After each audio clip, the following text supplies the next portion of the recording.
It's that time of the day, and it's Sunday. It's beautiful out, a little bit chilly, but I'm really not complaining.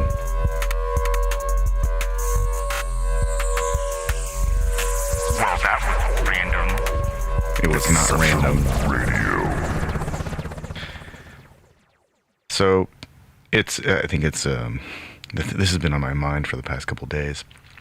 You know, there was that hospital that blew up in Gaza, and then, of course, Hamas is like, yeah, it was the Israelis, and then the Israelis are like, no, it was Hamas, and then the United States says, our surveillance indicates that it was not the Israelis, and then last night I read that Canada says, our surveillance indicates that it was also not the Israelis.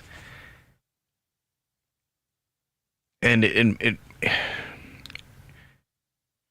I have every expectation that the the United States, especially because there's a carrier group sitting in the Mediterranean, just 40 miles offshore or whatever, 100 miles offshore, that they've got some kind of like complex overwatch system going on where they've got like global hawks, floating around at 60,000 feet, reading people's newspapers and shit. And then it just reminds me, it's like, oh yeah, these things fly so high that we can't even see them. They're flying at the same height as that stupid Chinese weather balloon, surveillance balloon.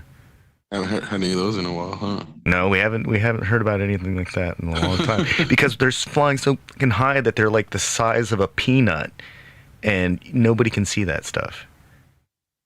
Like, our most advanced fighters can't even launch missiles past, like, I think it's like 58,000 feet.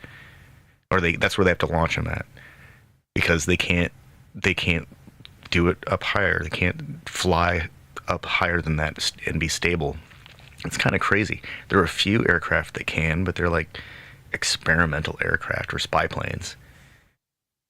I think there's also a couple of Russian fighters from like the Cold War era that could, in theory, fly that high, but can we really trust anything that the Soviet Union published about their fucking fighters? Not about the same as we can trust what our government published about their fighters. That's true.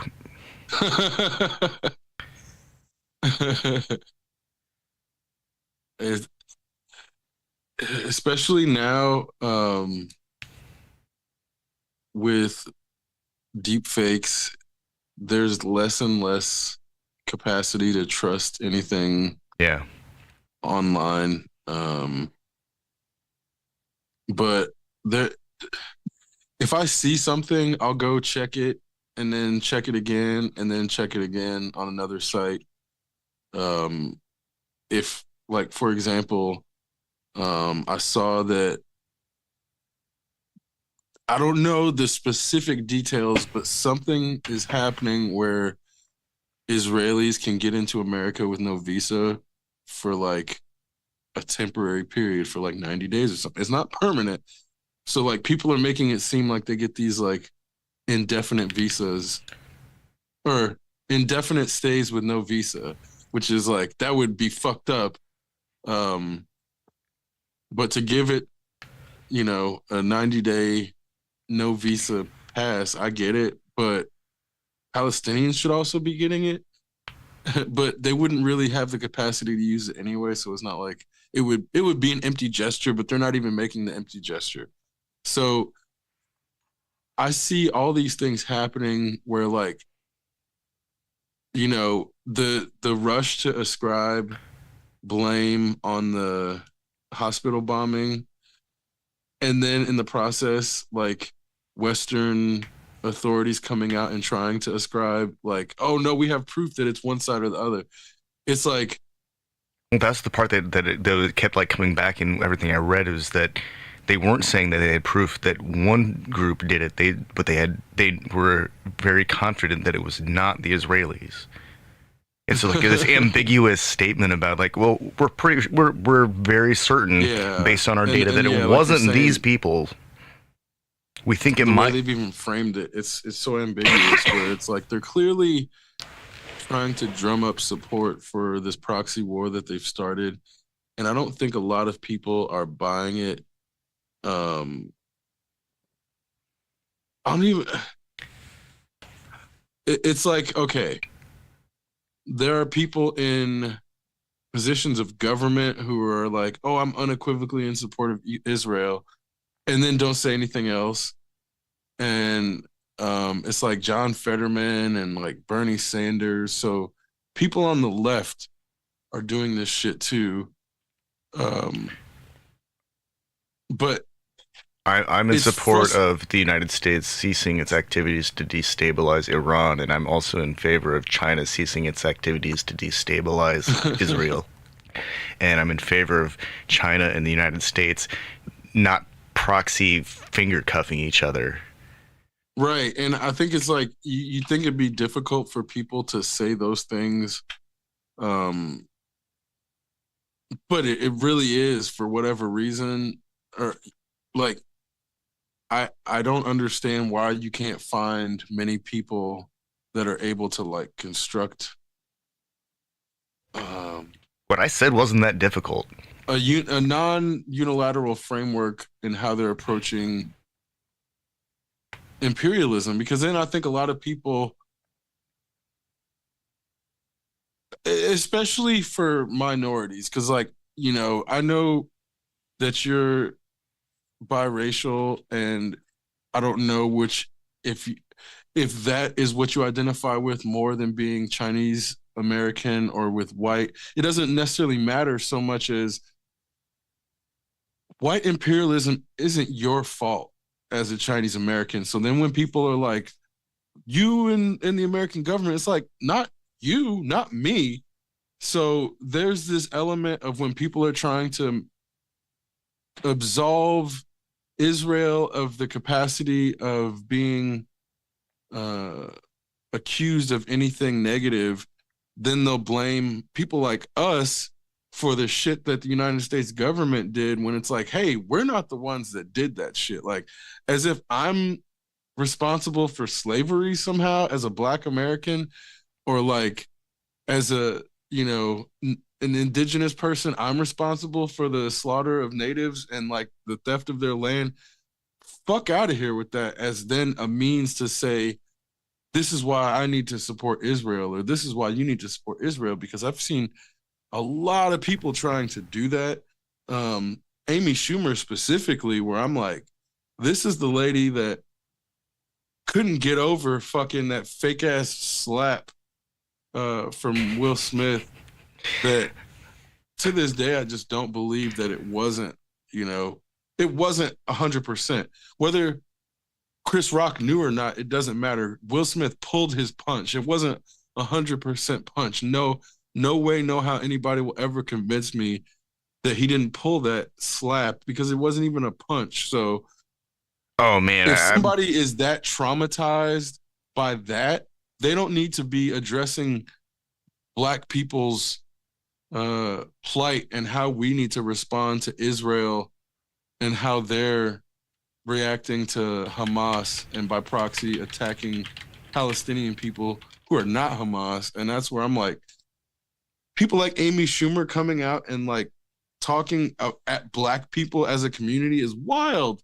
Because I'm like, how how do people have that energy?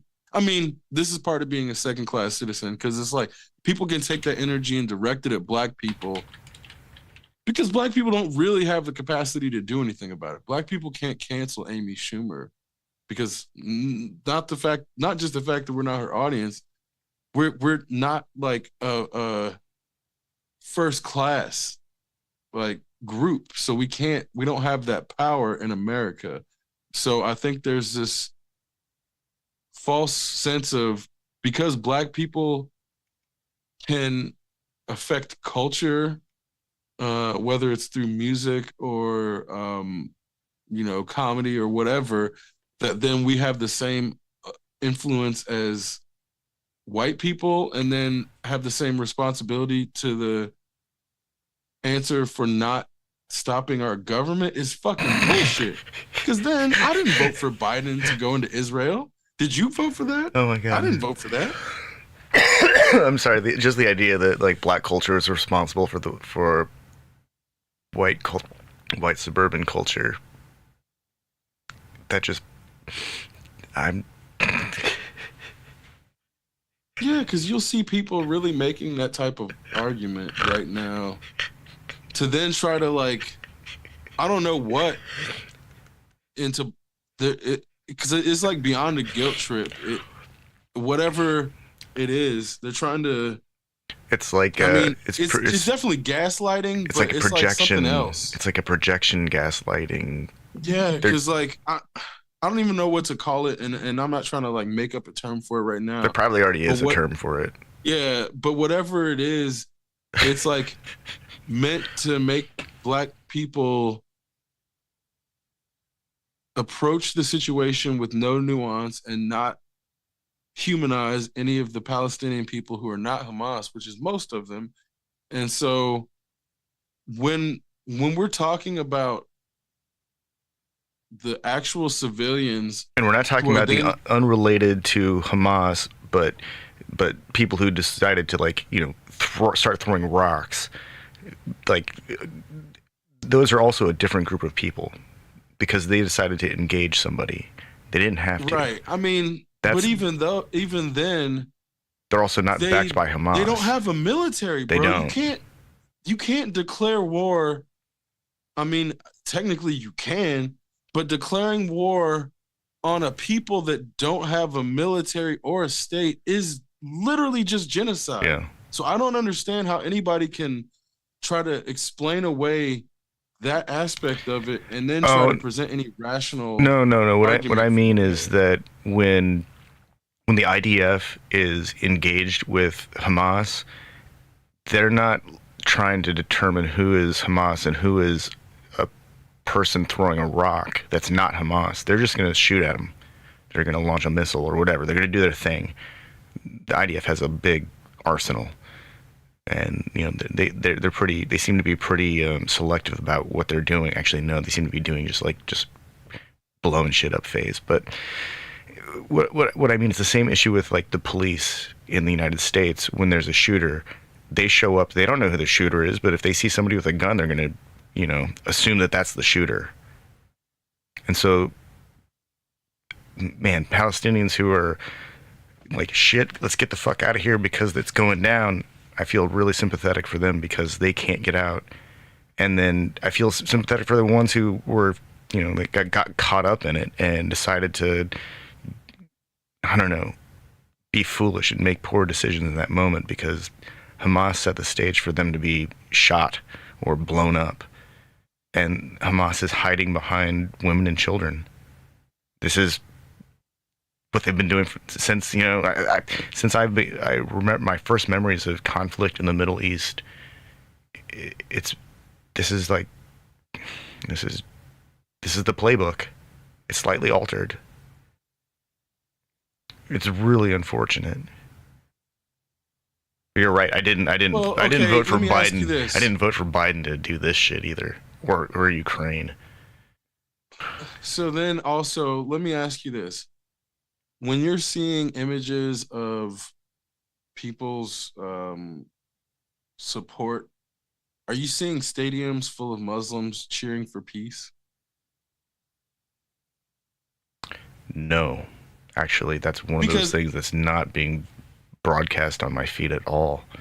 I saw that yesterday, and it wasn't broadcasting. It was in real time because I was watching the fights, which were in the UAE. So then every time a Muslim fighter got on the mic after, they were like asking every single one was all they were saying was peace. And then it was ranging from like, some were like, pray for the people in Palestine.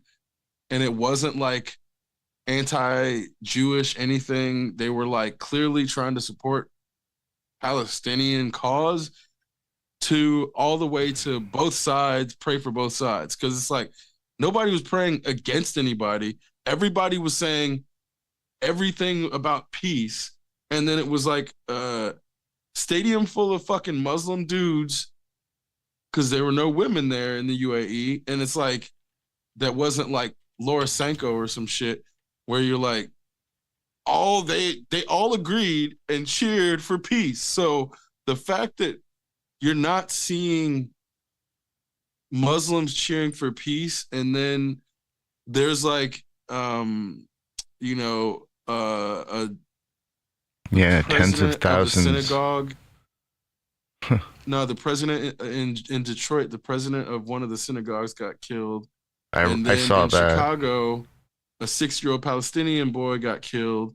So there's like real life repercussions from all of the negative rhetoric, and then the lack of media showing people actually wanting peace. Cause that's where I'm like, it's one thing where you're not showing Muslims like spewing vile anti-Semitic shit, but they're also not showing Muslims asking for peace in general, Yeah. which is not as bad, but it causes ultimately the same end result where people are actually getting violent acts against them in real life. Because it's like, if Americans are going to do anything, it's going to be Islamophobic and be anti-Semitic in in the big S, because also Arabs are they're Jewish people are not the only Semitic peoples, and in the process of like when people are talking about anti-Jewish stuff, the anti-Semitism in discussion is hard to distinguish when you're talking about anti-Semitism with the big S in the American context or the German context that's specifically against Jewish people versus Semitic people or Semitic language, people of origins that have Semitic languages, which is including Arabs and in this case Palestinians. So it's like when we're like, oh, it's anti-Semitic to support Palestine, not really. Um, and I think there's a lot of this is the same issue with the apartheid statement, because people are like, it's not apartheid in Israel. Well, it's not big A apartheid because yeah, the specific um, scenario in South Africa is big A apartheid versus little A apartheid is when people are separated by race or some other class politically, and there's a definitive separation. Because this is like segregation in America was apartheid, but they didn't call it apartheid. So it's not to say that it didn't have the same intrinsic qualities as the apartheid that happened in South Africa, because it definitely did. Um, it's just they have different names for different types of apartheid, and again, and this is the same thing with the Holocaust. It's like big H. There's only one big H Holocaust, but that term still has a meaning, and it's like genocide. You know, there was genocide against the natives. There was genocide against the Armenians. Um, largely in that when you don't have uh, a proportionate response, whether there's an army present or not, the end result's often genocide. So like in some cases, there's going to be genocides where there was a military present, like what was it? Serbians. Oh, It's like Bosnia, Herzegovina. yeah, Bosnia Herzegovina. Like there were It's like I militaries present, Slobodan but there were still Milosevic. genocides. Yeah, so it's like That was ruthless. um, every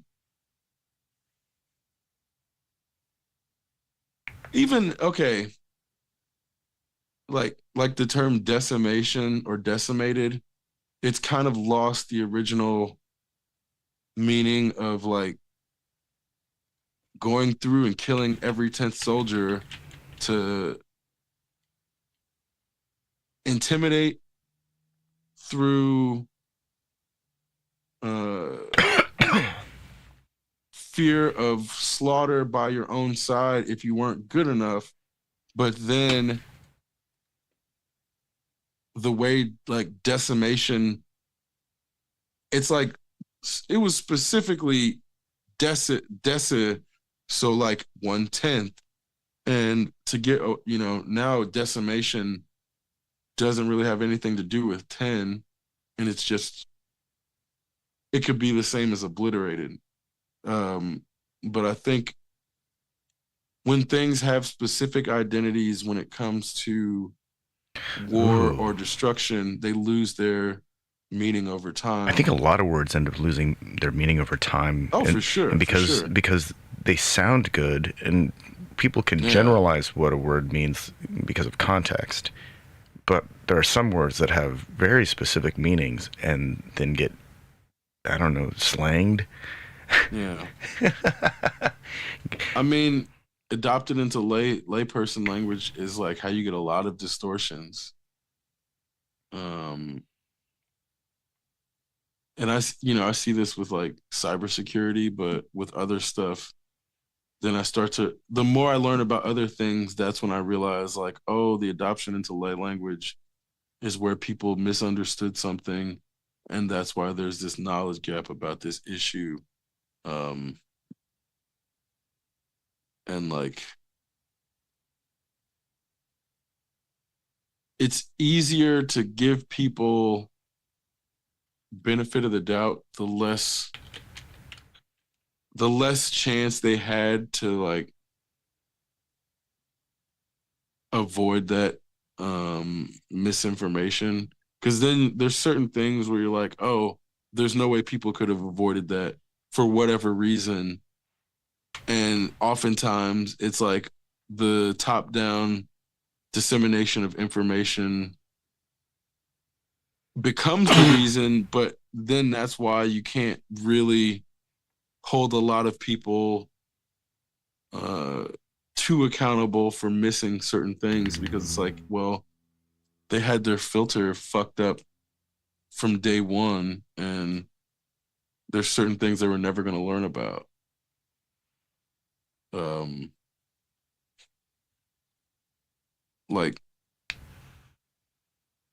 the Homestead Act, for example. You're going to be hard pressed to find somebody who learned about the Homestead Act in school, let alone got a good grasp of the implications of what that means in modern times, and how Americans are not taught how to connect historical events well. And a large part of it is like because they're taught history semi chronologically, but mostly relative to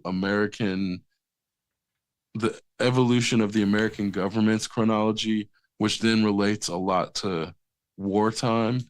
So everything is through the American military filter ultimately, which then forces those people to give the American military a lot more leeway in modern times, because they're not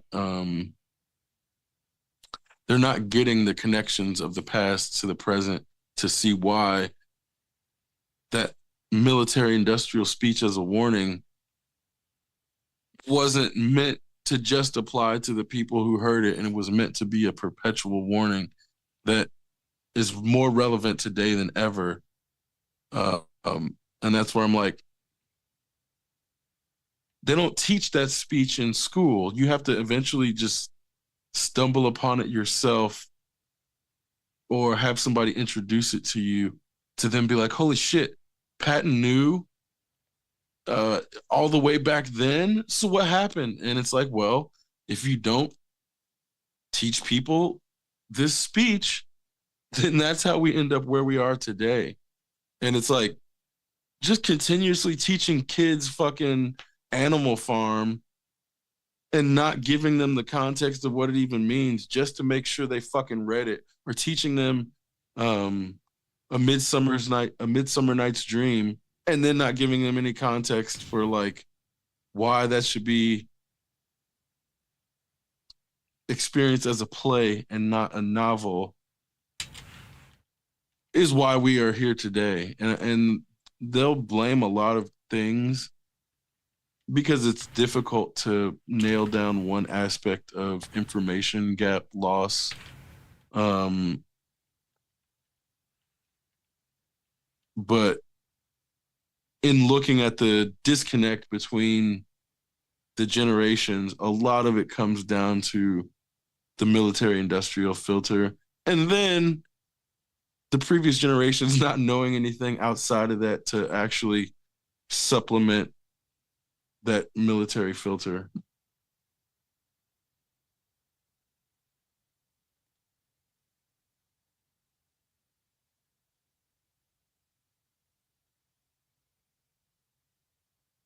But this is like, you know, I don't know the last time you've heard anything from Joe Rogan, but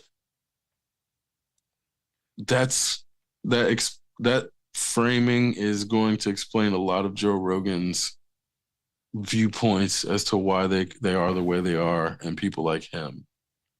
Um, I don't know if you're familiar with like Andrew Tate or No, I haven't seen any of Joe Rogan's content in a while. He kind of got filtered out of my YouTube, and they keep trying to pop him back into mine like every couple of weeks. Andrew Tate, who's this guy? Oh, that's the guy that was charged with like a what was it? Romanian trafficking, yeah. Oh, he's a sex trafficker. Great. Yeah. But he's also like a social media influencer, and one of the biggest issues is Joe Rogan talks about Andrew Tate's message of toxic masculinity. yeah, it's the biggest issue is that like teenage boys gravitate towards it, especially when they don't have male figures. Like they could have fathers, but it's like if that male figure isn't present in their life, Joe Rogan is... Andrew Tate's move in and Joe Rogan's move in. Okay, so I'm 42. I'll be 43 soon. I have no problem admitting that I am completely out of touch with what a 16-year-old like is into or needs or any of that stuff. I'm not sure that a media personality like who's like even further removed from what it means to be a teenager, especially now with given the state of technology. Like being a teenager 40 years ago was not the same. It's not the same as being a teenager right now. That's like Definitely not. that's like man.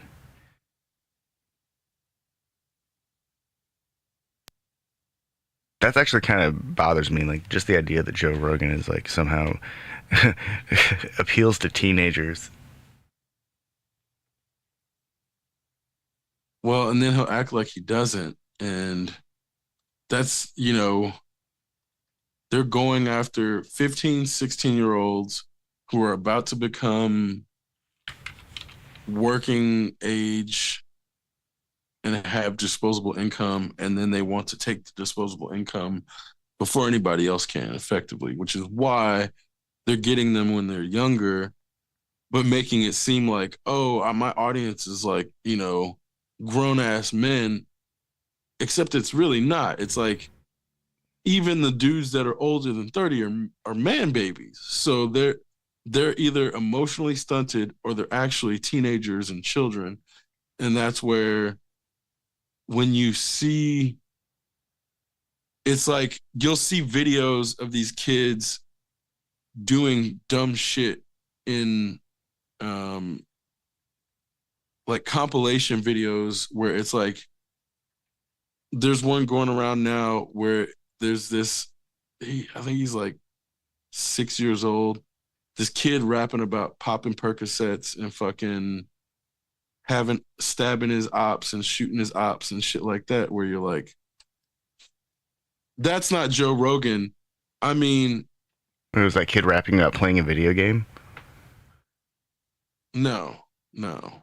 This kid's trying to mimic rapping about real life. Where I mean, there's this like toxic culture that goes all the way down to like 6-year-old kids that ends up in that, and the way that it gets like I get exposed to it because people are like, look at this shit that's happening, and I see the end results of it in the sphere of like social media influencers that share stuff like on my timeline. So that's where there's this awareness of it, because then there's I don't know if you watch YouTube videos of like social commentary stuff, but there's this guy FD Signifier who does he does a wide range of like topics from like very recent stuff to more long-term issues. So for example, like the Black manosphere of influencers, such as like Kevin Samuels and I think he discussed Andrew Tate in there too. I think he put him in there. Even though Andrew Tate's British, it wasn't meant to just be Black American influencers, but like um, I can't think of any besides Kevin Samuels is the worst. Um, but he'll look at topics like that and dissect how they're affecting the youth, why it's affecting the youth, and then like the history of like how that person became to be who they are or what they were or something like that. So it's like interesting, I'm really tired of culture vultures like DJ Vlad coming in and trying to like monetize that part of Black culture. So I'm trying to, and there's a huge AI problem with that too right now. But there's a lot of things about not just Black culture, but American culture where, I don't, like I said, it's weird to lump Andrew Tate in there, but a lot of his fucking consumers are American. It's not just in Britain. So when he's influencing American teenage boys and they're acting out and like recording these videos of them regurgitating Andrew Tate stuff, I can see the result. It's not, it doesn't represent the entire gamut of kids by any means, but I can see this like toxic emergence. And I feel like we're at the end of that. I think even those kids are starting to get sick of it. But because of people like that, I think that there's been an attempt to sort of deplatform influencing in general, and it's worked. So when you have the Alex Joneses and the David Ikes and the Milo Yiannopoulos who've been deplatformed and we've seen their influence reduced, I think now there's a window of their influence that's closing. I don't know if Joe Rogan, if his audience is gonna keep growing, or Andrew Tate for that matter, because of the type of message that they have. Where Joe Rogan, the only reason he got that big is because he wasn't like a hateful, borderline alt-right fucking, hate on trans people type person at first. He was really, I used to watch his show. It was like way more lighthearted and like uh in the naive questioning vein, but it wasn't like accusatory, like let's figure out why trans people are the way they are type. Where once he started getting into that type of podcast, I stopped listening, but I saw his influence increasing because a lot of people identified with him because they felt like they wanted to just be transphobic or be racist and frame it as if they were just asking questions, and he gave them an outlet to do it. And so that's why, to me, he became problematic. Um, Obviously, Andrew Tate's problematic for a bunch of reasons, but the way that they're affecting it don't even have to be a large portion. It's like if they affect 1 out of 100 kids, that 1 out of 100 is going to cause a lot of problems for the other 99. And I think that's the issue, where it's like their influence isn't innocuous anymore. Whereas Joe Rogan's was for even his Fear Factor days. Like the worst shit that was going to happen is like a kid is going to eat a cricket because some kid bet him to do it because he saw it on Fear Factor or something. Yeah. That was really about the worst. Or some bull testicles or some shit. That were cooked. And maybe, maybe the kid wouldn't cook them. And that's what ended up being the worst part about it, is because some kid ate some raw stuff that they thought they saw on Fear Factor when Fear Factor showed it as being cooked and didn't tell everybody. So that's, like I said, that's about the worst his influence used to be. What could have been the peak of his career and been a legitimate peak, but then him becoming an alt-right mouthpiece and then wanting to act like he's not alt-right, and then still act like he's like, I don't know, not a social justice warrior, but acts like he cares about social justice at all, and still claim that he's not an alt-right person. Because that's the issue, is like, if Joe Rogan just came out and said he was a Republican and he was alt-right, he'd lose a lot of his followers, because a lot of them are liberals and libertarians who have shitty views and want to justify having those shitty views by being like, well, I voted for Biden, I voted for Obama. I mean, it's not my fault that black people and statistics, blah, blah, blah, and like the way that those people still manage to infiltrate the left or Democratic Party. It's why I'm not quick to follow somebody because they say they're Democrat, or quick to reject somebody because they say they're Republican. Because views are not often reflected by the label that's given to a political pundit. Um, those labels are almost meaningless to a degree, where I'll read some people's political platforms and then read their political affiliation, and I'm like, this makes no sense, because like right now with Joe Biden, if he had ran on the things that he's doing, nobody in their right mind would have assumed that he was like running under the Democratic banner. But here's this anti-union, pro-war, effectively pro-genocide, pro unnuanced genocide president is also a Democrat.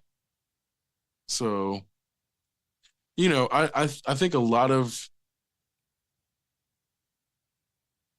people have been saying that this problem exists on the Democratic side. But we're also the people who are then like, we can't use voting as a means of getting over that hump, because then we get people like Biden, and then people will ridicule my perspective, and then, well, what do you want to do? And it's like, well, there's a lot of things that need to be done, like term limits on senators and things like that, and also some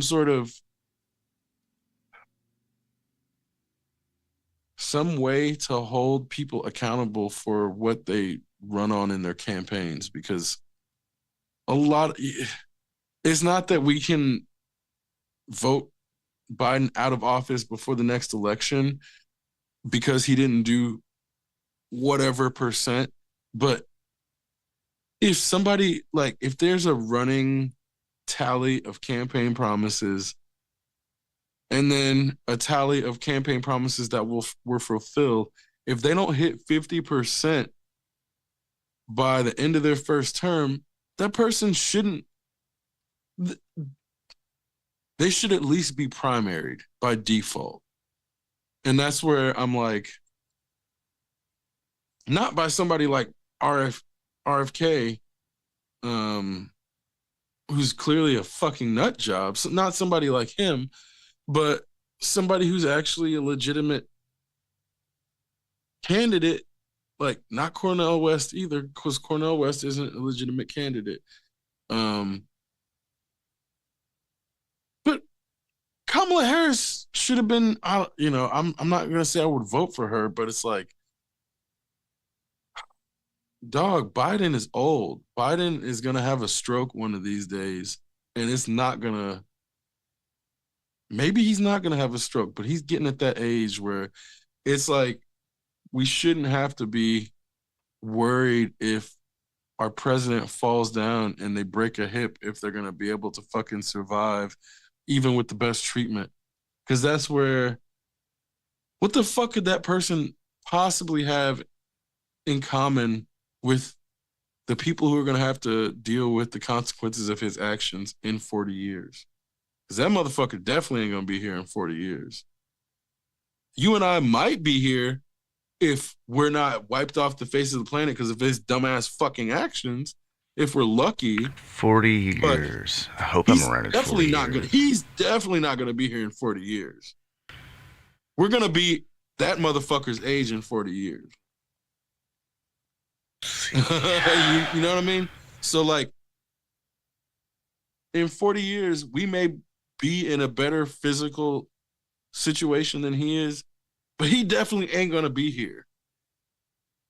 So what could that person possibly have in common with you and I to be making decisions about our next 40 years for us in a way that we have no influence over? It's fucked up. I mean, obviously, that's what all the presidents do, to a degree, but that's why they shouldn't be this much older. Man, I'm trying to think of a science fiction story where the premise is like making our tomorrow's decisions with yesterday's information, like where yesterday guides today, where yesterday determines tomorrow. I don't think any of those would work.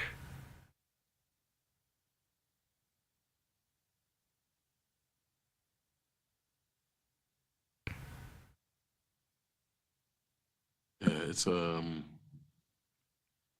frustrating is obviously an understatement, but I guess I'm just like, when I see them about to commit $100 billion to Ukraine and Israel while our shit's falling apart, because then it's like, if Israel is forced conscription and we're subsidizing their military, then we're basically just paying everybody there to exist and be a military state, which is fucked up on many levels. But the idea that like American taxpayer money is just funding an entire military state to exist, which is, it's not, socialism is not the right word. We're basically that version of the commie state that we as an American our American government uses to scare people is the thing that they've created in the Israeli government with American funding, but nobody's ever going to frame it that way, even though that's the most accurate possible way to frame it in reality. It's a subsidized communist arm of the American military, not the American government, the American military. And that's what's even crazier to me is our military is creating these little satellite states. New York Police Department kind of started trying to do it, but they just didn't have as much money as the military. Yeah. Um, where, you know, you get satellite states that are big enough and have enough influence, then you can move the way that they do. Because it's like our military depends so much upon the Israeli military at this point, or the IDF, however you want to, you know, discuss them, in establishing the Middle East boogeyman, that we can't let them disappear. But even to the point now, American military are posting TikToks being frustrated, where it's like the fact that that shit made it to TikTok is kind of funny. But even even the United States military doesn't want to be going to Israel or helping them right now, and not like all of them, obviously, but Well, the Navy has a small carrier that's not what they group. signed up for. Yeah. Not to say we should give them what they want, because a lot of these kids are misguided even then, but it's like the kids that are even in the imperialist arm in the military are like, hey, on TikTok, I didn't come here for this. That's like one of the wildest turns of this whole thing.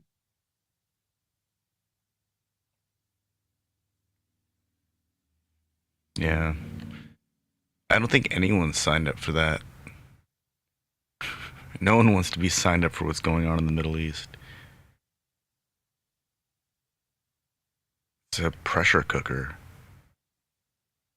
But have you also noticed the like complete disappearance of anti-Chinese rhetoric and anti-North Korean rhetoric? Yeah, which is really bothering me because the Belt and Road Initiative runs straight into Iran, and then and then into like Turkey, and also into Russia. It runs into Syria too. It runs into Africa. The entire continent of Africa has a big chunk of belt or road, one of the two, belt and road.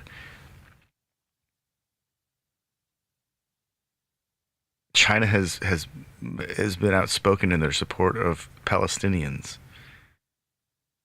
They're sending supplies, like they're sending products to Iran that can be disassembled and have their chips extracted and then used for other devices.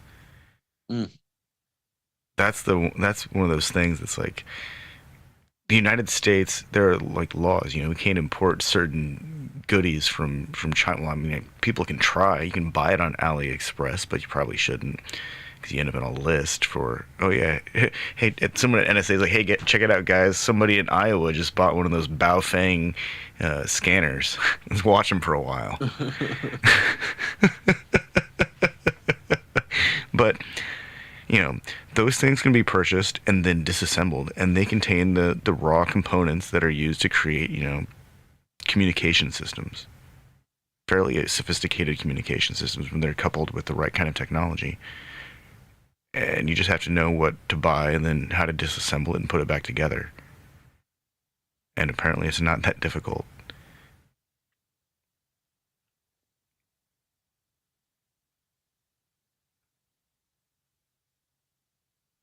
Well, and that's Like at this point, what was it? I like some of the things that Chinese people have done in the last 20 years, 30 years. Some of that stuff's been pretty cool, but a lot of it still sucks. Like the stuff their government has done is also been pretty shitty. I remember 15 years ago there was this big push where the Chinese government was like, yeah, we want to encourage ethnic minorities to like return to the places that they're historically from, and we'll provide resources to do all these things. But it turns out they're just building education centers. It's just such a shitty name, and that's like straight out of a dystopian fiction. It's like people live and work at education facilities, re-education facilities, where they are trained in how to do something where they never leave because that education facility eventually just turns into a factory.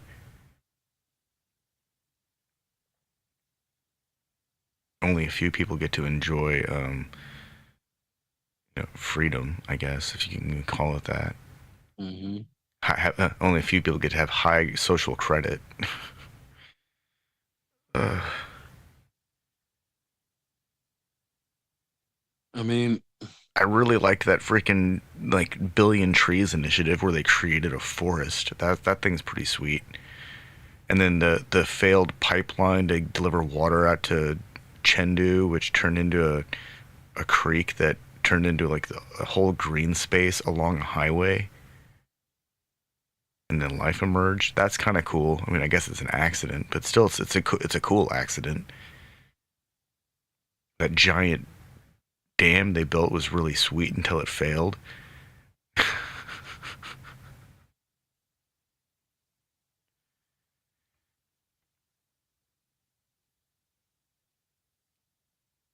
well, I know they've been doing a lot of engineering feats, not Huge just in the bridges too. country. What's up? Huge bridges too. Oh yeah, for sure. But the problem is that like for every like Chinese construction company that's doing a good job, there's like two or three that are using they call it tofu drag. It's some cheap ass material solution bullshit.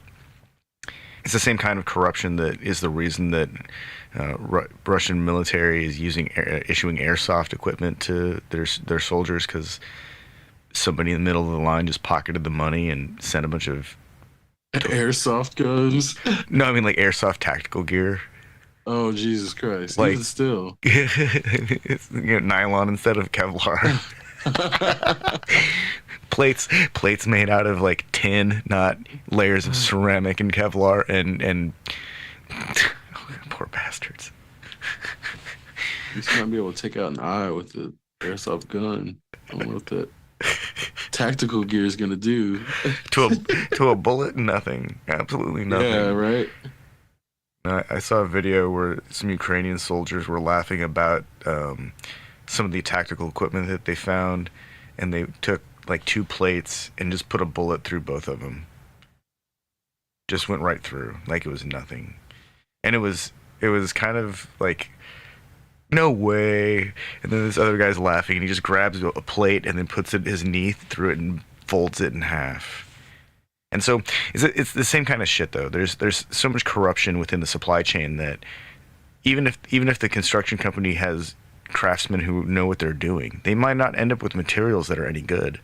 And then I was reading about some bridges in Africa. Oh, not in Africa. That's a giant broad statement. Some of the bridges that were built by some of these Chinese companies using these bullshit materials along the belt on the road portion are failing completely, and they cost so much to maintain, and that is one of the reasons that some of these countries are defaulting on their loans to China. or loans with China because they're now spending more money trying to maintain roads that were made poorly than they actually can afford to make. Then there's enough economic activity to support. It's real fucked up. So what appeared to be a really cool gesture of like, yeah, let's make a whole bunch of money, let's industrialize all this stuff, it just turned out to be a really fucked up like Russian Jersey bridge scam.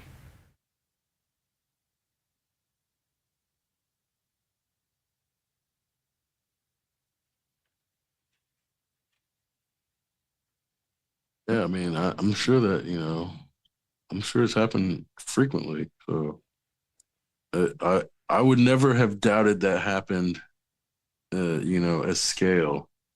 Um, Main thing being it happens in America. It's like, Yeah. I don't know if you've looked at the building materials lately. Oh, there's a wide Uh, variety. You just have to make sure you're getting the right thing. Not what you're getting, but what other people are using. No, Like that's what I mean. like Like that. I when they think put up all that's these apartments around town, there's a lot of particle board, yeah. a lot more particle board than there should be. Oh yeah. Well, no, that's what I mean. Like even as as the person having something constructed, like I that's why I like building these myself. And then of course I realize there are things that are like beyond my the scope of my ability. And still, I think that's why it's extra important to be like really clear with contractors because they're gonna do what they're gonna do. They're gonna try to make some money. I've seen some strange solutions.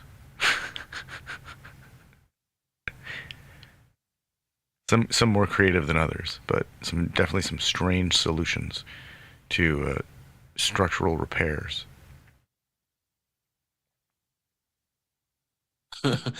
Yeah, like a lot of the stuff I know in Bloomington, because of the ground movement, the walls will start to shift. Yeah. Like the apartment we're in right now, the wall is one of the walls is bowing, so it's like nothing started to sag yet, but you can see that it's not parallel because the foundation's cracked. Um, but eventually it made it so that the back door wouldn't shut, like the sliding door. Oh, really? And yeah, so what the guy did, he like added extra layer in the wall to make the frame closer to itself. Like the frame was getting bigger because the wall was moving. So he ended up like filling in more, I think it was like plaster, whatever. Um, but that's like a real world manifestation of time affecting the structure of a building. And this one is like I want to say 40 years old now. I think they built these in the 70s or 80s. Okay, Um, your 40-year-old building is finally starting to stretch. These Chinese roads have been in place for less than 2 decades, and they're just but disintegrating. this isn't one of the worst. This is like one of the better, like there's Oh, actual cement and like brick and nice material in this one. So like that's where even in the nicer ones, they what is it, like a 25-year um span on the roofs on like the best ones. yeah. Like you have to get it replaced every 25 years, and that shit does start to fail after 25. I mean, a lot of them, it's like once they hit that mark, it's like they just not disintegrate, but definitely lose their fucking integrity. Where you're like, okay, guess I need to get the fucking shingles and ceiling replaced. So Yeah. it's like seeing even like really good materials over time, like yeah, like the worst materials are not, they're not going to sustain a couple of bad seasons. So I'm not surprised that it happens in that scenario because it happens in America too. Because like, you know, those trailer park type fucking where where they're using double wides as the homes that they're building instead of actual homes, like, and then renting them out. That shit is when those are the places that get wiped out by the storms a lot of times, and then you'll see like there's nothing left because they couldn't sustain. It won't even be a Category 5 or a fucking F5 tornado or anything. It'll be like a flood, and the entire shit gets wiped out. Um, Whereas if there was solid materials, a storm wouldn't take out the entire park the way they do in America a lot of time.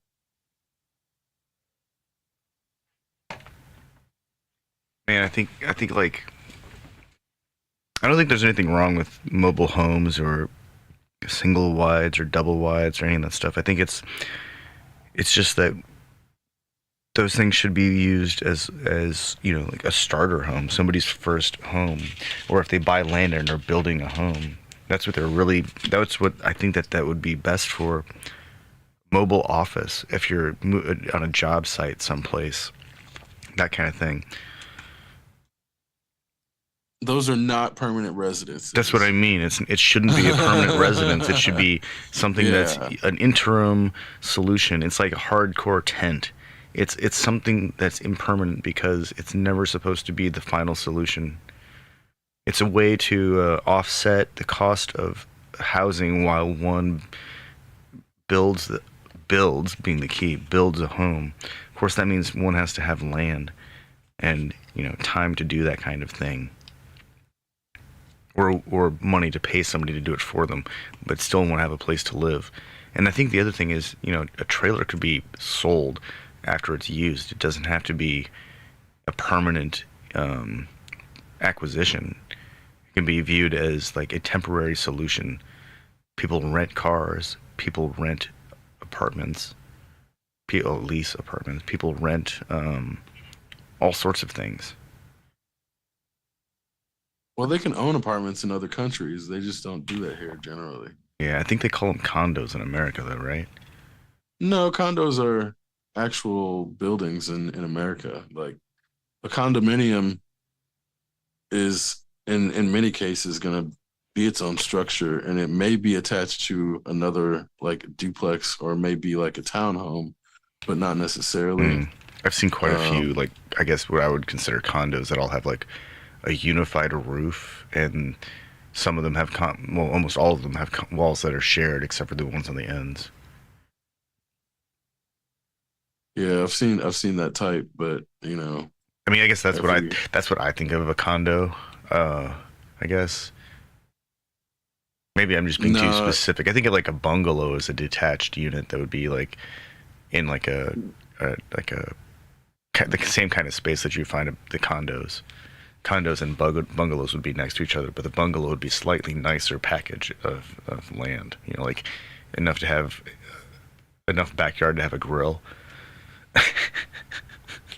right. I mean, I think you're talking about the building type now, but the issue is nobody's like, oh, I own a bungalow. Oh yeah, yeah, When you're like referring how you are either leasing or you own a condominium or a condo, and it's like it may be a bungalow, or a townhome, or it may be a duplex, yeah, but yeah. because you own it is why it's a condominium in America in terms of like it's not the physical structure.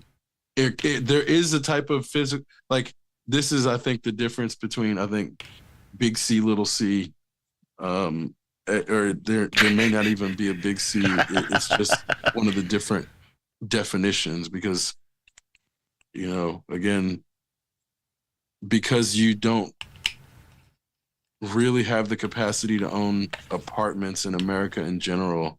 Yeah. They don't call apartments that are owned condos, and it's usually going to be like some sort of freestanding structure. Um, but it's only generally because they in those apartment buildings they just don't offer that ownership option of like an individual. Like you can be on like a long-term lease, um, but you're not actually ever going to own it ever, or going to be able to like sell that condo or that apartment rather, and it's just going to revert back to the property management, which is different than a condo where you'd be able to sell it.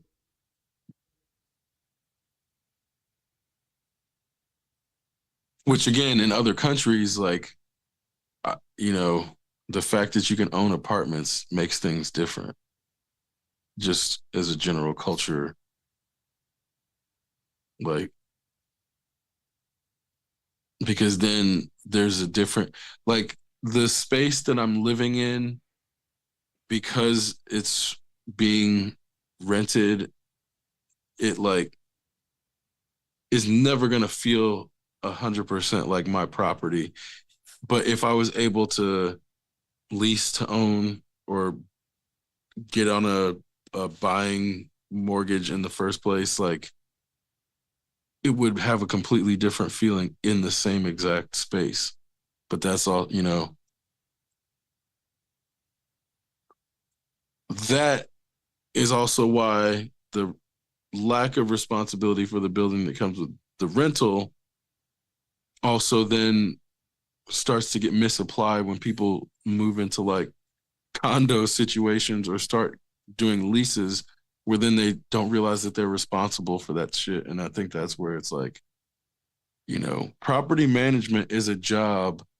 And when people own homes, they either neglect the property management or don't realize that the property management is its own job until it's too late and it may be out of control, or they have to start giving up time elsewhere to do property management properly. Especially the larger the property is, obviously. Yeah. Like I have a friend, you know, I think he takes 4 to 5 hours to mow his lawn, because his property is pretty large, and it's like Needs a if bigger he didn't, lawnmower. no, he's got a fucking riding mower, like one of the big boys, Oh, like like one of those giant zero turns with dual decks, and yeah, yeah. yeah, he's got one of those. So it's like, you know, he gets it done as fast as humanly possible He with needs a one person. tractor. Um, you know, but it's on a hill, so it's like Yeah. even a tractor wouldn't even really work on that. Like that shit's gonna flip the way that hill is. Um, Needs a bigger so that tractor. No, just kidding. so it's things like that where you're like you couldn't even. There's only so much you can do because certain parts of it not necessarily going to be done by hand, but you're not going to be able to do it without a zero turn lawnmower, or if you're going to do a push mower, that shit would take like 10 hours with one person probably. Ugh. Like that shit would not even only with the hill. Oh my god, good god. So, but that's like once every 2 weeks, and if it wasn't him, he'd have to be paying a shitload of money for that. So like the idea that that's just one thing that he has to take 5 hours every 2 weeks to do to be able to own that property and like have it just look presentable or livable and be livable. Because if that shit gets out of control, now you got fucking snakes all over the place, and like you can't go out into your own yard without fear of being attacked by an animal because it's overgrown, shit like that. So, you know, the things that come with space aren't immediately apparent, um, in the way they're presented, even down to things like, you know, the foundation of a building, like maintaining the foundation of a building and making sure it's still stable. Like, I know you've probably been in a Bloomington party where the basement fell through before. I was in one where the floor sank down, like started to really just like drop down, but everyone got out of Yeah. there. And then there was the well, at what was it? Was that Tabby and Lori's place where the whole balcony caved in? Yep. Yep. Yeah, there was that one. And there was another one that some friends of mine I mean, I lived were. in that apartment complex too, which is where again, Yeah, like, you were like right up the way, like in the other building yeah. over.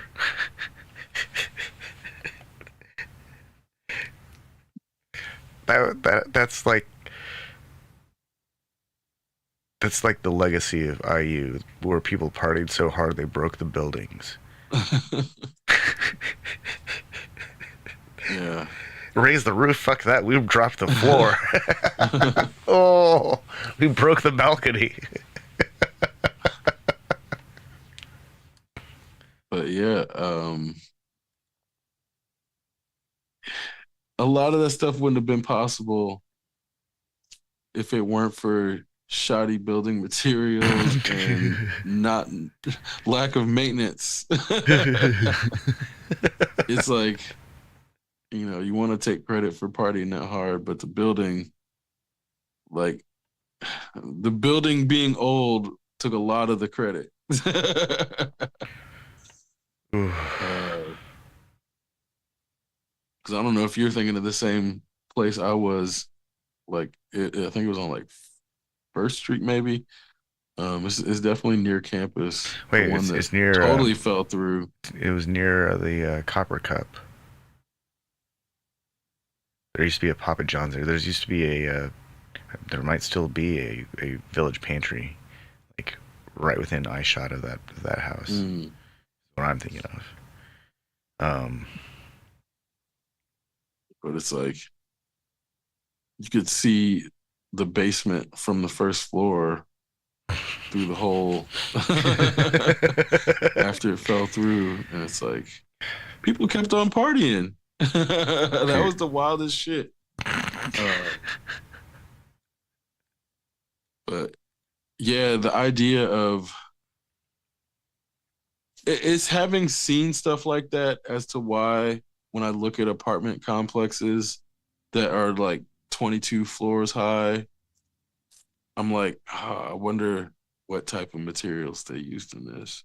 I can't help but think, did they skimp on the fucking 18th floor? Is it hollow or some, they forget to put. yeah, of course it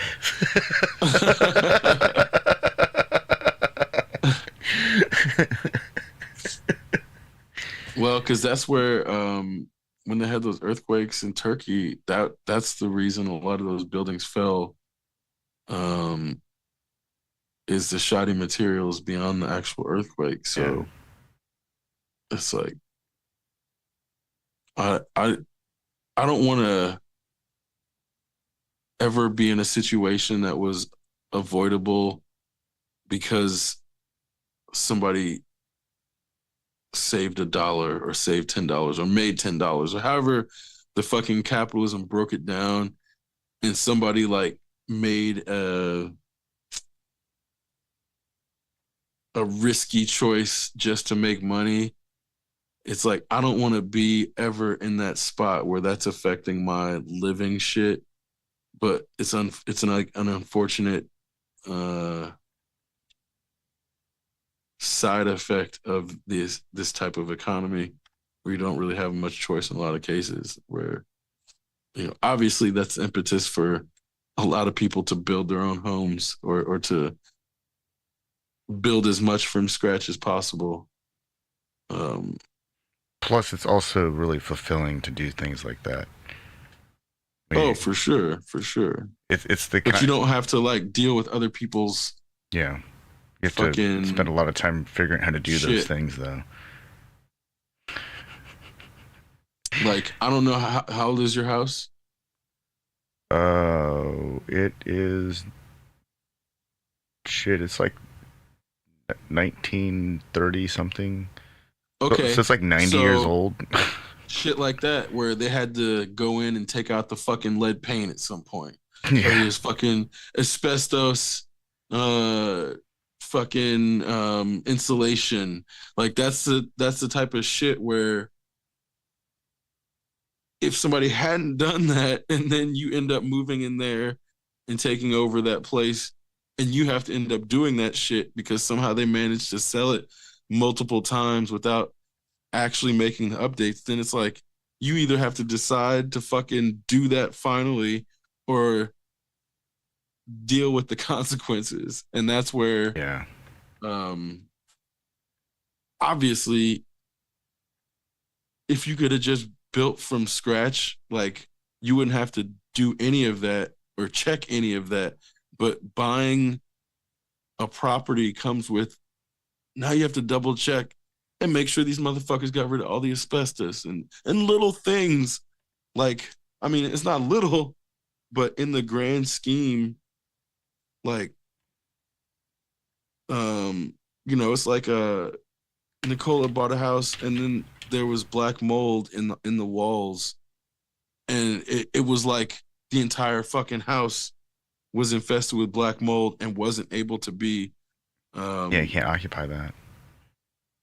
I mean, but it was too late. Yeah. So it was like, you know, in a way, luckily the shit burnt down and he got reimbursed for the insurance money. But it's like at a Still. point, right? Yeah, because it's like it wasn't even like he rushed the purchase. It was just one thing that's a huge issue that got overlooked. It then becomes like, oh fuck, now this you can't. He wouldn't have been able to sell that without them pulling the same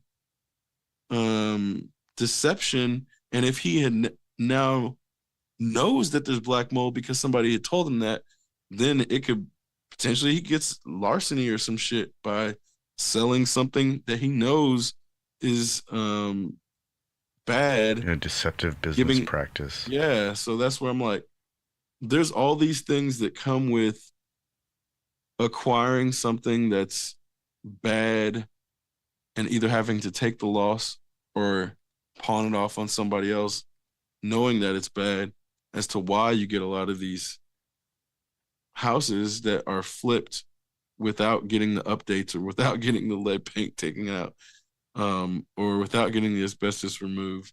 And they end up getting passed down the line to the point where it's not always better to own one of these things than to rent, is what I was getting at, which is like it's not like Chinese people, the only people fucking, or like Chinese Oh yeah, like in Italy, architects are the only ones fucking using bad materials and in scamming Italy, people. instead of Like they tofu they dreg, perfected that shit here. they call it it's a spaghetti construction or pasta construction. I'm serious. Like there's a whole problem with a bunch of bridges in Italy that would all collapsed like all around the same time. They were all built by the same company, or they were all using the same materials supply chain. And it turns out that they were just using like not even second rate materials. They're using like third, fourth rate rejected material type like shit to build bridges.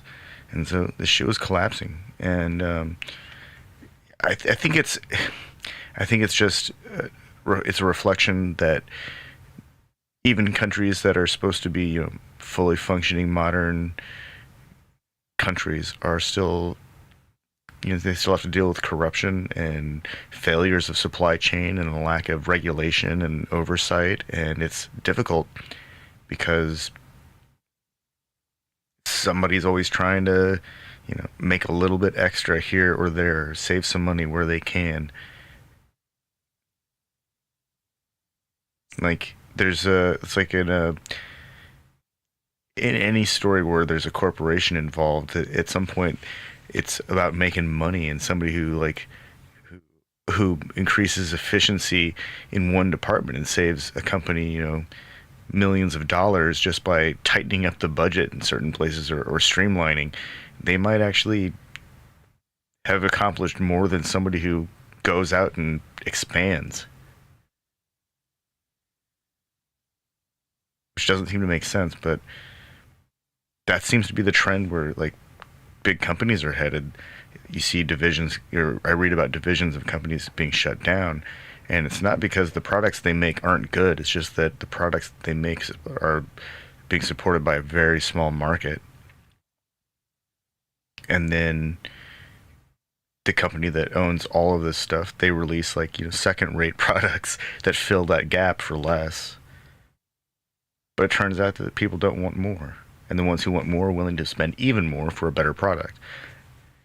I guess I should be less ambiguous. Like microphones.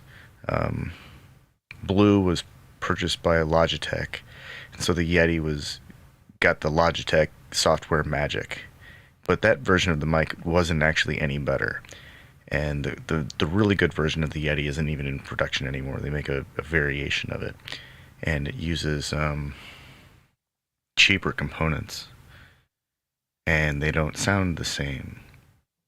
But it turns out that even when they charge less for this, revised version, people who are really serious about microphones will go ahead and spend more money and get the Shure MV7 or whatever it is, which is their like USB broadcast sound mic. And that's cool. People like that stuff. So maybe Logitech knows something about their market that doesn't make any sense, because then they just ended up killing off a good product. But I don't know. What do I know? I mean, so okay, I don't know what to think about that because on the one hand, Logitech has been around for a while, obviously, Yeah, I love Logitech's and products. I have a bunch of their keyboards and mice and but I'm sure you didn't always love them because they weren't always good, and that's it's where, true. to me, it's like there is some benefit to knowing that Logitech's acquiring the Blue brand or acquired them, and knowing that they're going after like what is meant to be the top tier. And then I don't I don't know. Okay, this is where I'm torn because I feel like it's the same thing when Chrysler um and Daimler uh like became one, and the Mercedes brand became effectively mostly Chrysler body and Mercedes engine, but not necessarily Mercedes frame. And even in the engine, a lot of the stuff might not have been 100% like from the same resources. So when brands get acquired and then get stripped of their internal parts and incorporated into the other, I feel like it's more intellectually honest for them to lose the label of the previous brand because it's no longer intact.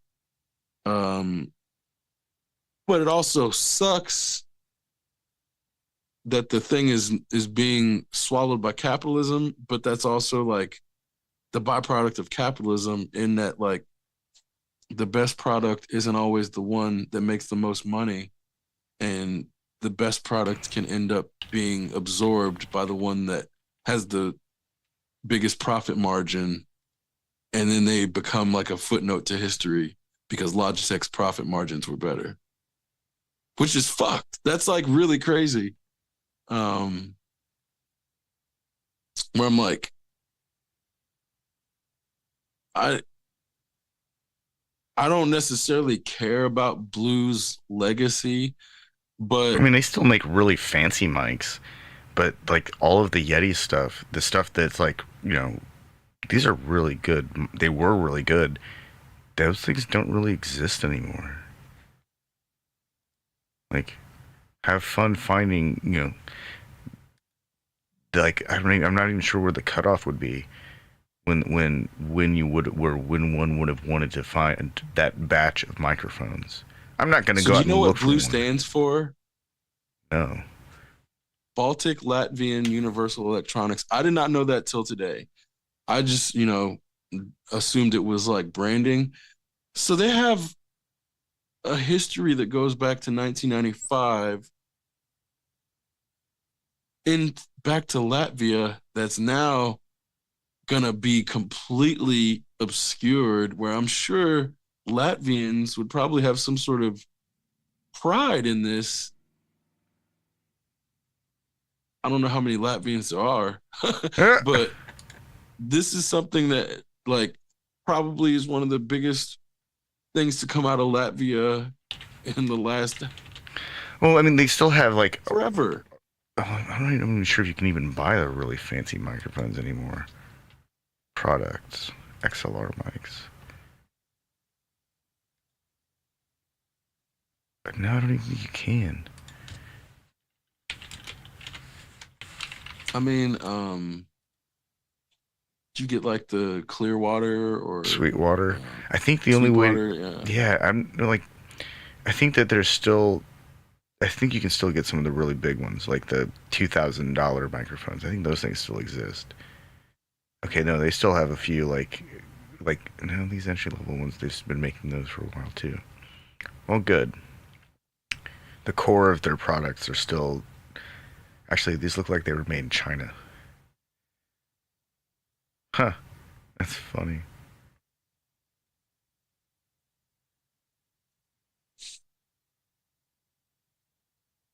I mean, but I think that's a sign of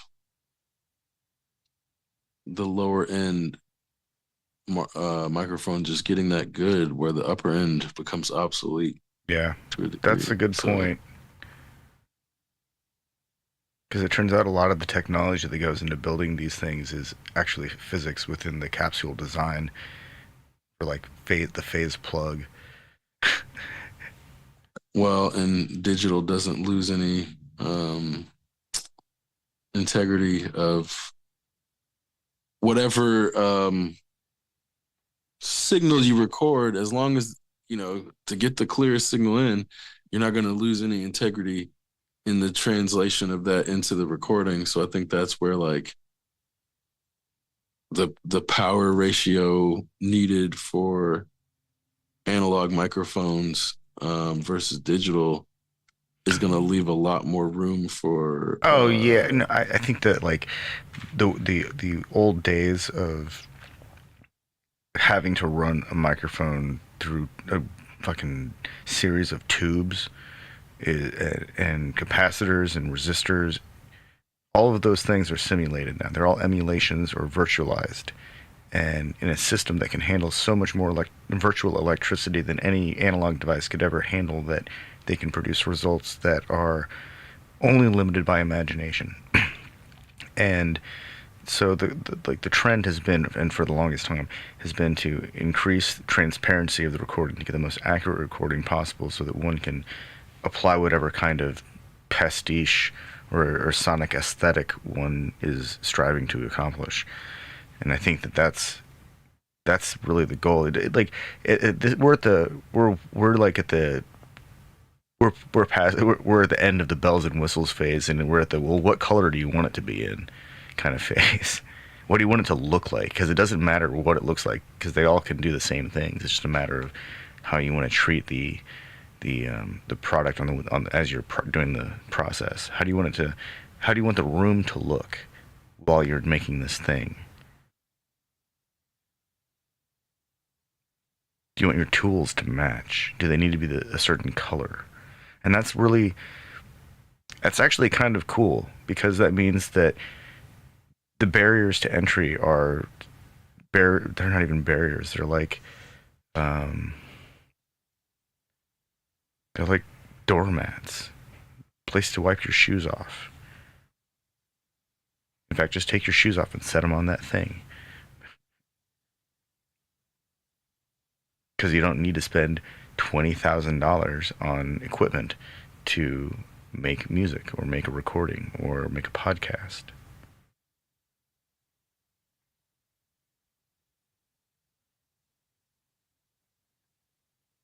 I think that's actually the most incredible part about the technology, the place we are, where we exist in technology, is that everything is finally becoming extremely accessible.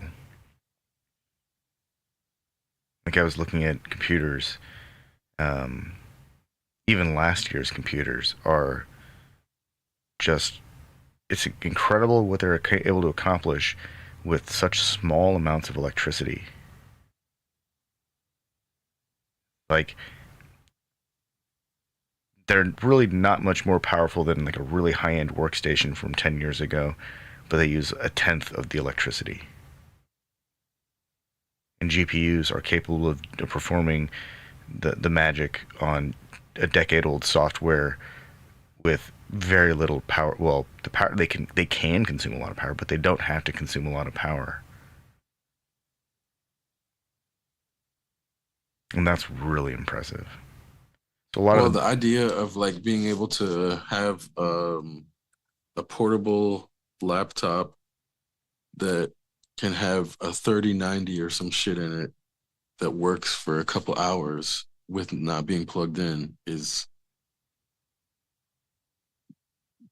that's beyond what NASA could have done in like 1969. I mean, a single laptop with like a you know a, a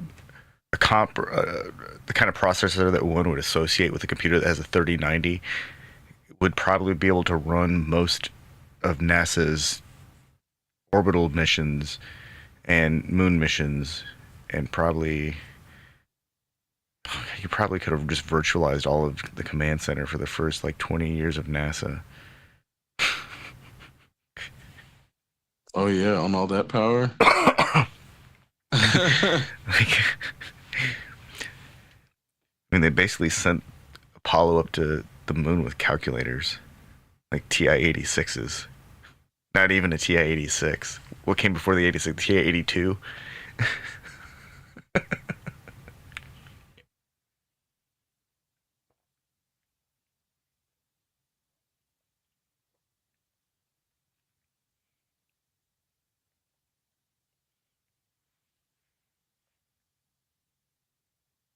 Yeah, it's actually really amazing that more people didn't die during the early era of NASA.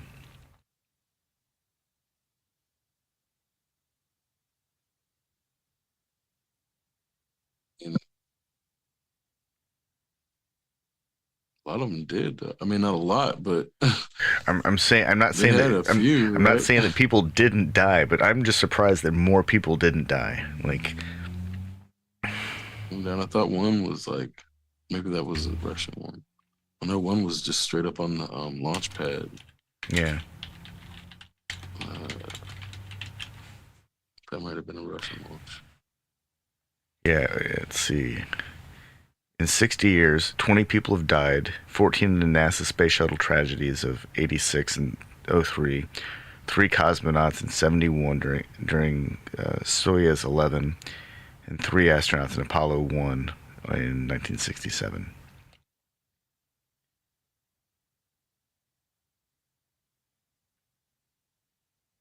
It's really not that many. I guess that doesn't include like NASA's involvement in developing spy planes and shit like that. I guess that's how they get around it. That's how the industrial complex gets around it. They just farm out different tasks, and so that the company developing the camera systems isn't actually an aerospace company, and the company developing the seats is actually developing lounge furniture. Oh yeah, Apollo 1 was the one I was thinking about. Oof, that shit sounds horrible. Getting cooked alive in a capsule. Yeah. Yeah, it's pretty terrible.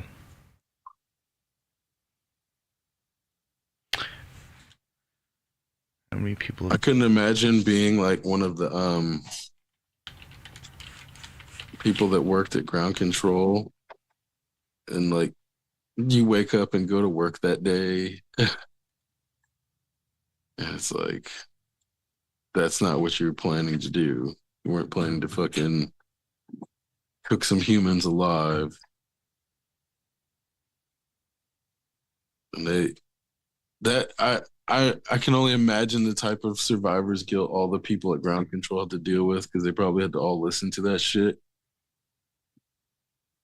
in real time. Ugh.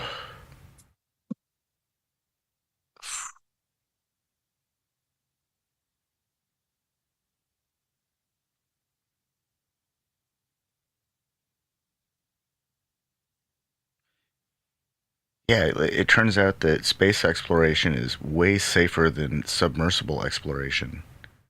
Shit. Yeah. Shit. Yeah. I mean, maybe in that it's less accessible. It's just, how many, it seems like you have to have at least hundreds of millions of dollars, if not billions of dollars, to realistically attempt Cost $55 space million flight. dollars to fly to ISS and back. No, but I mean, attempt it on your own. Oh Like yeah, no, that's how much it Richard costs. Yeah, Branson started his own initiative, and then Jeff Bezos started his own Blue initiative. Origin charges between two But hundred they're and not three hundred just, thousand dollars for 1 hour of flight and a 3 hour but they're not prep. just buying. They're not just buying tickets on the Russian No. flights. I think one of the NSYNC guys tried to do that. Oh yeah, Virgin It's $20 Galactic. million. Yeah, Virgin Galactic charges $450,000 per person for a 90-minute trip to space. So these aren't It's only even. really low Earth orbit. That's like a roller coaster ride. That's not even really being in space long enough to do anything. That's enough to go up there and like fart and read a book, or not even a book, a magazine, and then go back down to Earth. Well, because you don't even have to get the to go there to get the weightlessness sensation. They No, do those sinusoidal flights that yeah, uh what is it? or you can I want to fall. say 60,000 feet. Yeah, you just Like fall they don't go that. for a long time though. That's the key. You just fall. The falling experience is the weightlessness. Just falling inside of a tube, where relative to the tube, you're not really you're not falling away from it at a different speed. That's what space is, just falling around the Earth. The orbit, not really in orbit. Gravity is still completely acting on every person inside the space station.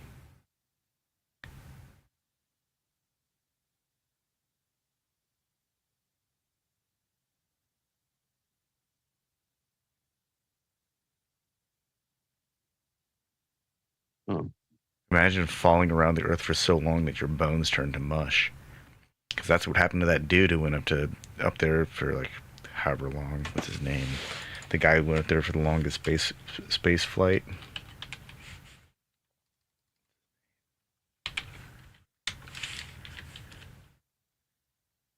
Yeah. Polyakov. 437 days in space. 7,000 orbits.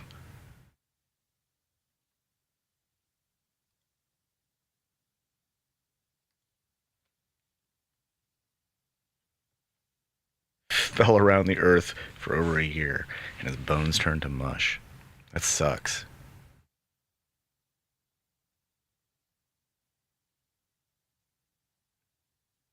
Poor bastard.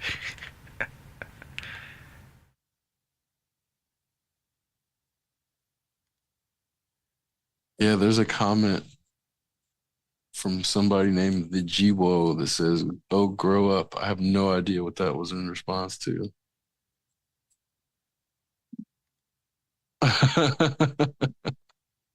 Hmm. Interesting.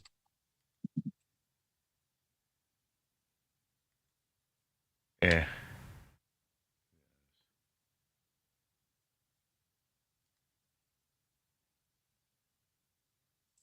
Yeah, I don't know when they made that. Doesn't say, but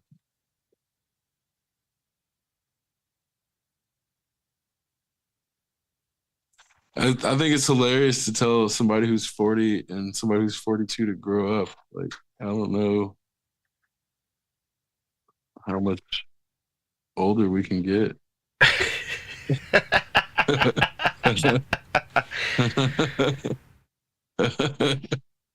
I mean, I feel like I'm getting pretty crotchety by the day. I can feel it in my bones or something. I don't know. You know what? Maybe it's okay that like microphones branding is changing because the market changes and the technology improves. Maybe that's just me being grouchy.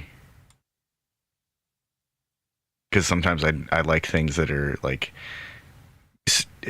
change at a glacial pace. But I guess that's the trend, is everything's speeding up. Technology advances faster and faster every day, every year. Well, okay, let me say something. I don't know if this person is real or they may be a bot.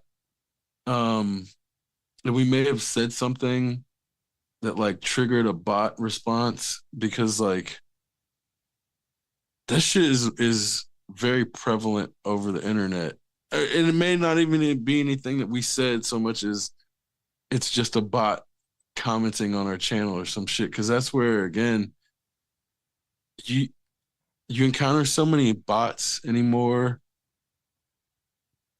that I'm like, I don't even know what could have been said for this response. But I'm like,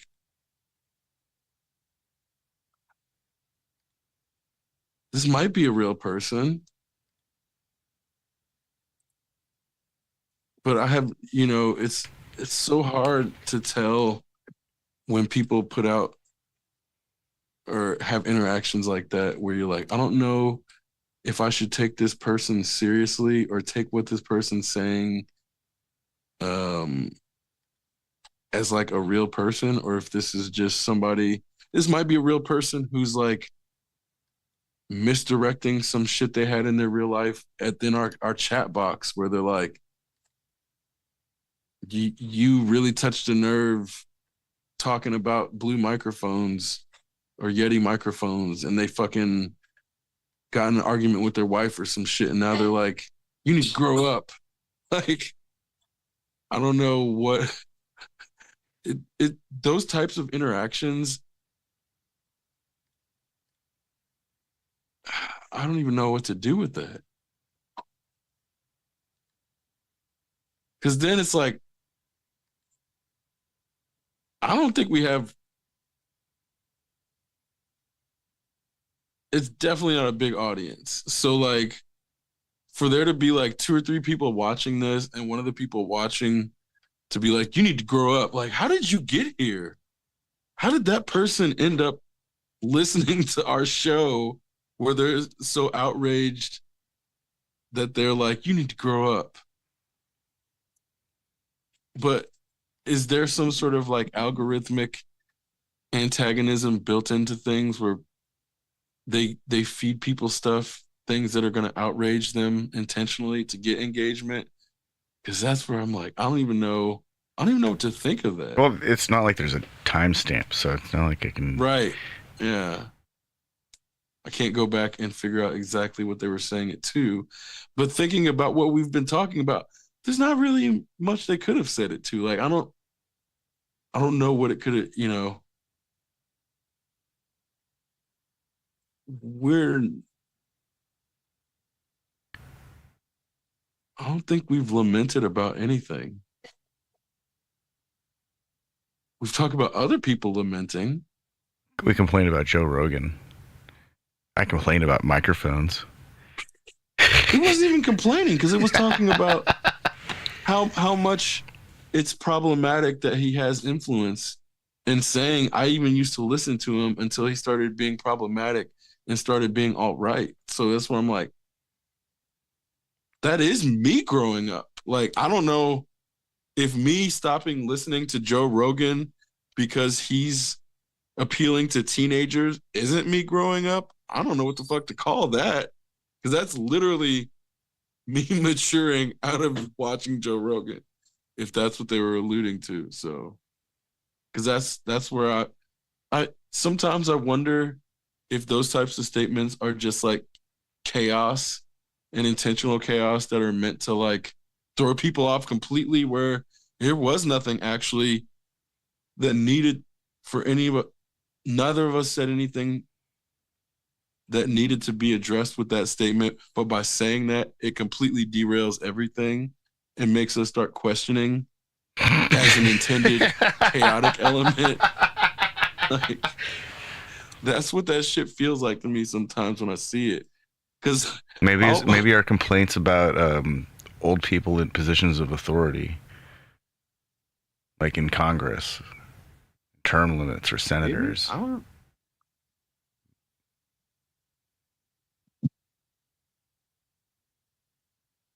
I don't know. I don't know, man. I don't even look at the comments. Like I don't even see the whatchamacallit. I don't even look at the YouTube control panel. I watch the restream panel, and then I usually close everything else because don't really have a I don't know what the word is. A long history of interaction with the audience.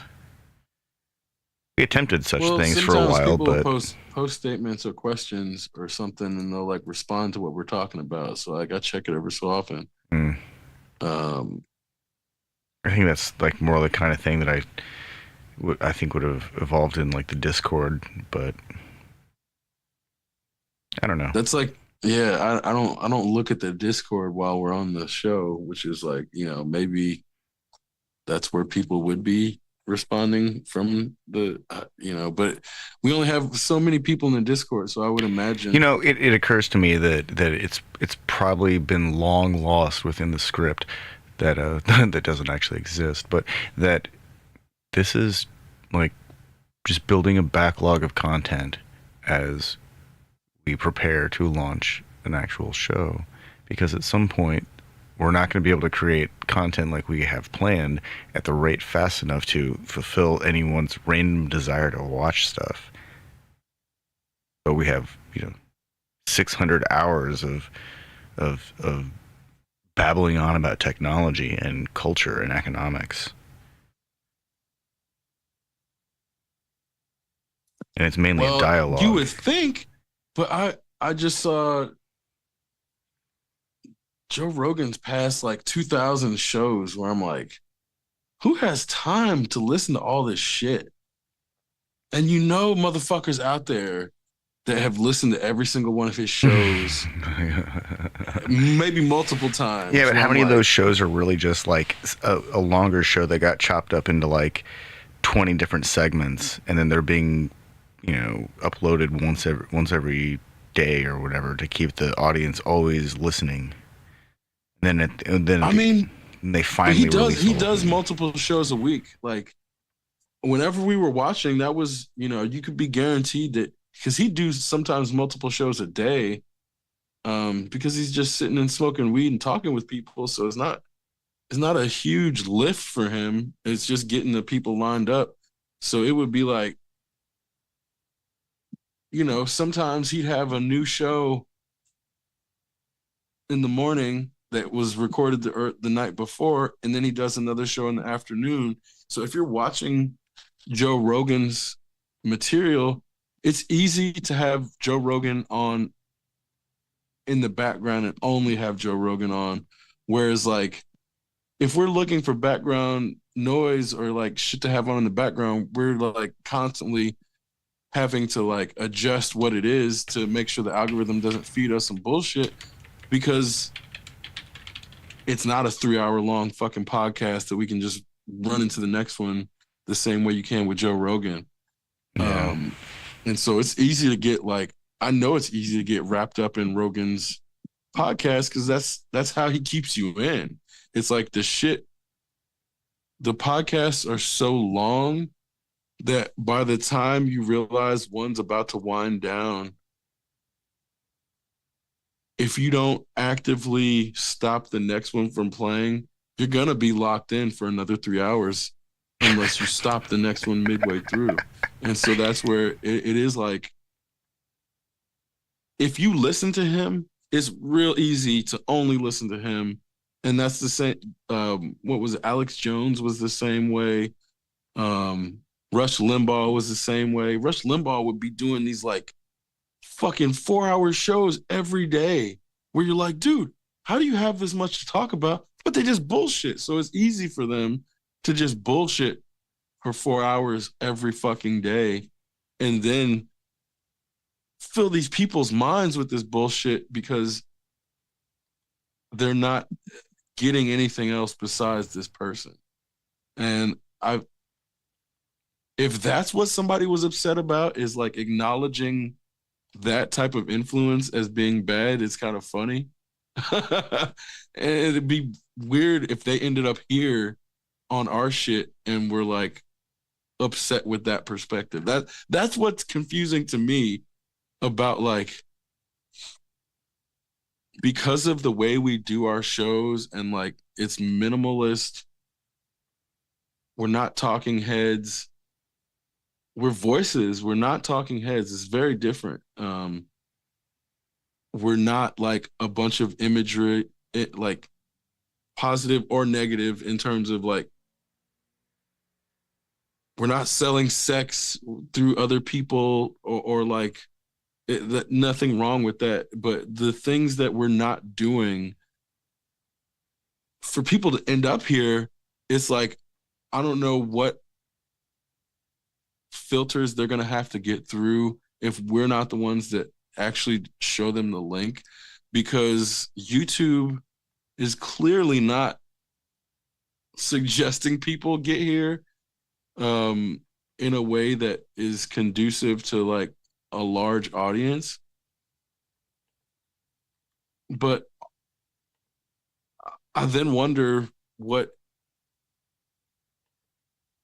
likes or suggestions are going to align with us as to how people then end up here. Like I'm interested in that, and from an algorithmic perspective, not to get big or anything. I just want to understand like what makes somebody click on one of our shows from the YouTube side, because I think that's an interesting, like, whether they stay or not, like what caused them to come click through on that link. Like I understand what Kanye was trying to say when he says his biggest regret in life is like that he can't be his own, like see himself in concert.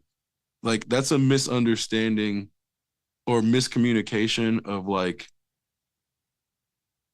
what I think he's trying to say. In like, if somebody is coming to him for this certain thing, he'll never know what it's like to be that person. He can never know what it's like. And that, I don't know if it would even be class, like you can't regret not doing that. So that framing was already bad out the gate.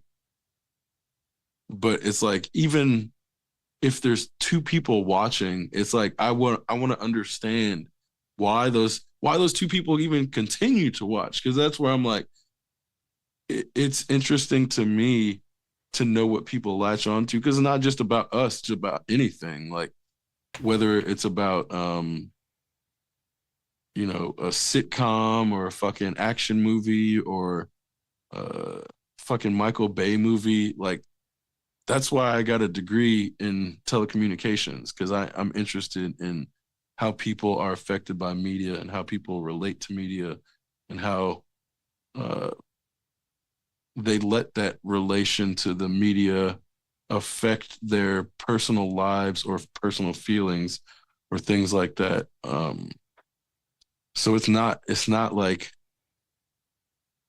if it's about the individual, then it becomes this narcissistic thing. But I think that's where, when Kanye made that statement, I kind of understand what he's trying to say, but it's not just about us, not just about our show that I'm interested in, which is where I'm like, I think that's when his statement starts to drift into the fucking narcissist.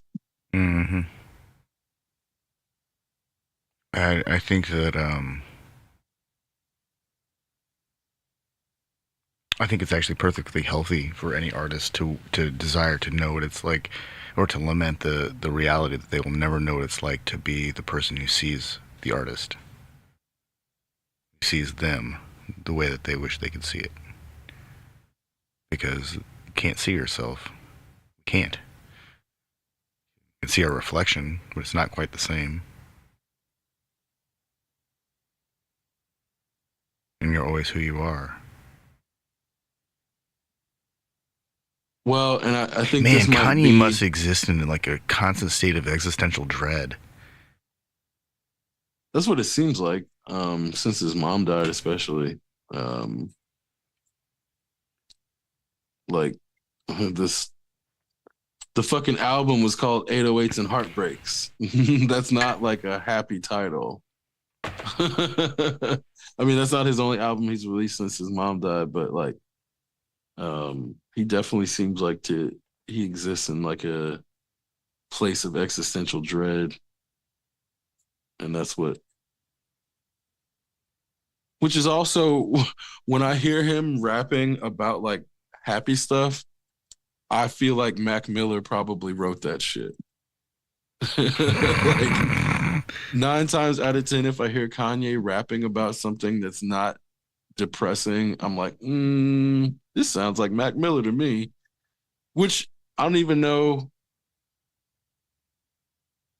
how many of his songs were ghostwritten by Mac Miller. I know it was like Rhyme Fest was a lot of them, but like I said, it feels like Mac Miller to me a lot of times, which is like I don't know if Mac Miller would have even taken credit if he did it, because the story sounds like he didn't care about credit in a lot of cases. So Yeah. I wouldn't be surprised if he ghostwrote a bunch of shit that we don't know about. Um, Or he got paid and had to sign NDAs and was felt pressured to keep his mouth shut or something. Who knows? I think those are the things we can't know. Somebody might know, but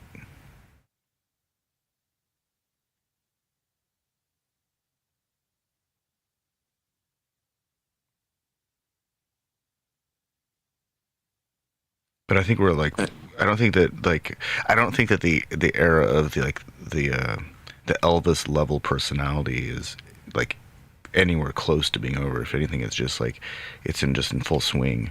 And so oh anyone yeah, who oh has any yeah. kind of cultural impact, they can pretty much be guaranteed that they're going to get at least a like a B movie made about them. And if they have really serious impact, it'll be a blockbuster movie. And if I they're think Drake is bigger than Elvis at this point.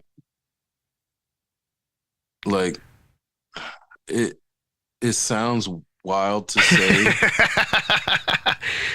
I don't think Drake is bigger than Michael Jackson yet. He may be at some point, but he's not yet. I think Drake is bigger than Elvis, and it's like between when you're between Elvis and Michael Jackson, that's like not a terrible framing. It's like I don't have any Drake fucking records on my shit. Like I'm not about to sit here and say that with some Drake records I on mean, my do you have any iPod Elvis? or Do some you have any shit. Elvis records? I I don't. do, You do. yes. Um, a little less conversation. That shit still slaps. Um, I promise I have more Elvis tracks than Drake. Drake tracks. But I still know Drake is bigger and more relevant than Elvis in that. So it's easy for people to get wrapped up in their own taste where then they'll lie and fucking lie to themselves and lie to other people about shit like that where I'm like, It'll be a while though before anyone has like the same kind of impact on popular music that Michael Jackson has had. right. I don't know if it's even possible because it keeps persisting. I mean, they're gonna Like have if to. people stopped listening to Michael, we wouldn't be able to have that conversation. People haven't stopped listening to Michael. I still listen to Michael. Like, well, people would also you know, stop having to take influence, cease taking influence from Quincy Jones. And that's also pretty impossible. People would have to stop listening to a lot of really, really good music for that to happen. I don't think that's going to happen. Mm-mm. Exceptional Radio.